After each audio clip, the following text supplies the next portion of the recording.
back to you. Yeah, he wrote you some bad checks, but you still came back. That's not somebody you can have in charge. Ladies and gentlemen, my name is Paul Heyman. From a brutal in-ring incident involving a teenager's death to massive debts owed to his own wrestlers, these are the 10 things you didn't know about Paul Heyman. At number 10, Heyman forced wrestlers to lie at airlines for discounts. Heyman wasn't wealthy when he was trying to build up ECW, so he had to save cash anywhere he could. Some of his saving tactics, however, are rather questionable. For example, he made sure at least one wrestler per tour arrived to the venue via bereavement, a discount some airliners offered to passengers who were flying last minute to see dead relatives or attend a funeral. Can you believe he did that? Chris Jericho expressed his frustration with this tactic in his first book. At one point, he flew with Johnny Smith, and both were supposedly mourning the death of their relative Chris Benoit, but they had trouble figuring out how they were related, causing them to blow their covers. But this example is only the tip of the iceberg when it comes to Heyman's financial issues during the darkest days of ECW. Number 9, he actually faked a heart attack to mock Jerry the King Lawler.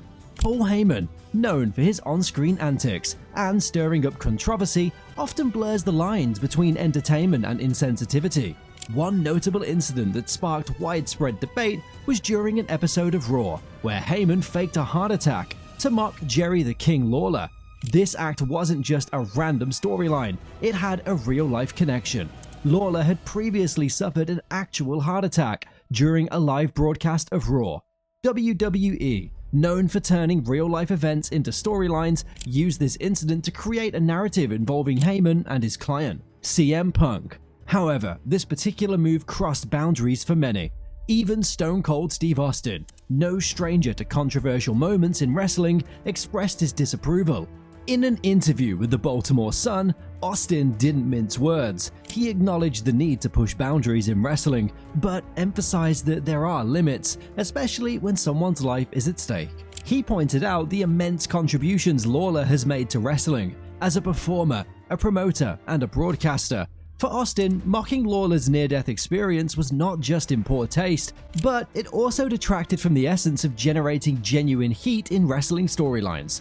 The wrestling community voiced similar sentiments. Lance Storm, a respected figure in the industry, took to social media to criticize the stunt. He labeled it as cheap and pointless, a sentiment echoed by many fans and insiders. Storm also pointed out how the storyline was out of character for CM Punk, known for his authenticity and originality, suggesting that it diminished the impact of his character. Number 8. Got paid by WWF while working for ECW. Did you know at number 8 he got paid by WWF while working for ECW? How did he pull this off? At the height of ECW's popularity, its die-hard fans were extremely loyal to the brand. They were so dedicated to ECW that they openly bashed its competitors, including WWF, which at the time was everything ECW was rebelling against. So, it may surprise some of these fans that Paul Heyman was getting paid by WWF owner Vince McMahon as ECW was crumbling. Under their agreement, WWE could use ECW wrestlers and Heyman got a weekly salary. In February 1997, with most of the WWF's wrestlers on an overseas tour, ECW was permitted to invade Monday Night Raw and put on matches. It was the first mainstream exposure of the ECW product, and Heyman has McMahon to thank for it. Later on, when Vince started to sign Heyman's stars, he simply started paying Paul Heyman a weekly salary. This money helped keep ECW afloat long after it should have gone out of business. Heyman admits on his DVD that the WWF was paying him $1,000 due to a sponsorship agreement. There are claims that the number was actually higher, but either way, McMahon himself was helping pay the bills. With number 7 is a situation that nobody would want to be in. Paul still owes wrestlers hundreds of thousands of dollars. Heyman's most unforgivable sin to his wrestlers was not paying them for their work. By the end of ECW, wrestlers were owed so much money that they knew the company would not be able to cover the debt. As documented in the bankruptcy proceedings, Rob Van Dam was owed $150,000, Joey Styles and Rhino were owed over $50,000, Shane Douglas was owed $48,000, and Francine was owed over $40,000 as well. Probably the wrestler who hurt the most was Tommy Dreamer. In addition to being owed $100,000 in salary, Dreamer was also a part owner of the company. The ring truck was in his parents' name, and he had invested a large amount of his own money into the promotion. Dreamer talked about this at length on the Steve Austin podcast, and discussed how Heyman's failure had led Dreamer to go broke and contemplate suicide. While some performers were able to carry on their careers in WWE or TNA, the vast majority were back to working indie spot shows, never being paid what they sacrificed their bodies to earn. Number 6 has some scripts ready for Hollywood. The story begins in 2003, a pivotal year for Heyman. This is when he first ventured into script writing, an art form that allowed him to channel his creative energies in a new direction. His debut script caught the attention of big players like New Line Cinema. Studios were intrigued and captivated by the potential of his work, but despite the interest, Heyman took a step back. Why? His vision for the project didn't align with what the studios had in mind. Heyman's appearance on the Steve Austin Show podcast sheds light on his journey. He shares that his vision for his projects is non-negotiable. He's not just looking for any opportunity to break into Hollywood. He's waiting for the right time, the perfect alignment with a studio that sees his vision as he does. This approach, while admirable, comes with its challenges. Heyman is known for his uncompromising nature, a trait that can lead to conflict and, at times, burn bridges in the industry. Heyman's story in Hollywood is still being written. Heyman was a writer for the WWE and has some experience in making great storylines. He appeared in the Rollerball movie, where he played the role of an announcer. His determination to find the right fit, a studio that matches his creative vision, continues to drive him. Can you believe number 5, which is that Lesnar is his real-life best friend? Brock Lesnar doesn't look like the kind of man who's out to make friends, and that's because he isn't. Paul Heyman revealed in an interview a few years ago that Brock Lesnar hates human beings. Heyman claimed that Lesnar hates people, and he purposefully stays away from them. He said that Lesnar lives far away from anyone on a compound down 2 dirt roads. In fact, he can't even have mail delivered to his address, and his address doesn't show up on any GPS. This is the way Lesnar likes to live. He has a few people that he's connected to, and he doesn't much care about anyone else. However, Heyman is one of those people who has managed to become one of the closest friends of Lesnar. In 2004, Brock excelled in UFC and even managed to fight through diverticulitis. Lesnar then became the UFC World Champion, but he decided to return to WWE after the company reached out to him in 2012. Brock refused to return to the company unless Paul Heyman was once again at his side. This shows how close the two really are. Number 4. He started as a play-by-play commentator.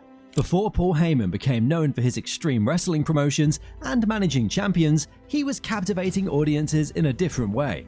His journey in wrestling began as a passionate 15-year-old fan, sneaking backstage and absorbing every aspect of the shows. This early immersion into the wrestling world set the stage for his future career.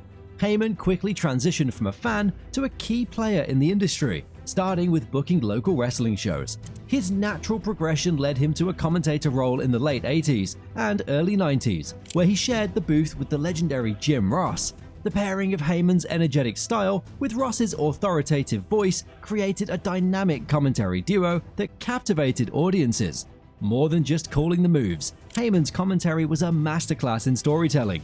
He brought matches to life by weaving narratives that highlighted the wrestler's psychology and the crowd's emotions. His unique approach to commentary helped draw fans deeper into the world of wrestling, showcasing his early talents that would later define his career. Number 3. Had problems with authority. On screen, Heyman portrays himself as someone who challenges authority and doesn't take no for an answer. His real-life personality is not too different from the one showcased on TV. As soon as ECW got picked up for the first time by a major television network, Heyman was already bumping heads with management at TNN. The network had originally wanted Heyman to begin the first ECW episode on TNN with an hour of original programming. Instead, Heyman decided to open with an RVD and Jerry Lynn match from the previous pay-per-view. Heyman also took shots at TNN while on air. he expressed that ECW was just an experiment TNN conducted to see if wrestling favored their viewers strong enough to pick up WWF and cancel ECW. The latter did happen, even if Heyman's rationale for the decision is questionable. Heyman fortunately found a home in WWF after ECW's fall, but his attitude still got in the way of his success.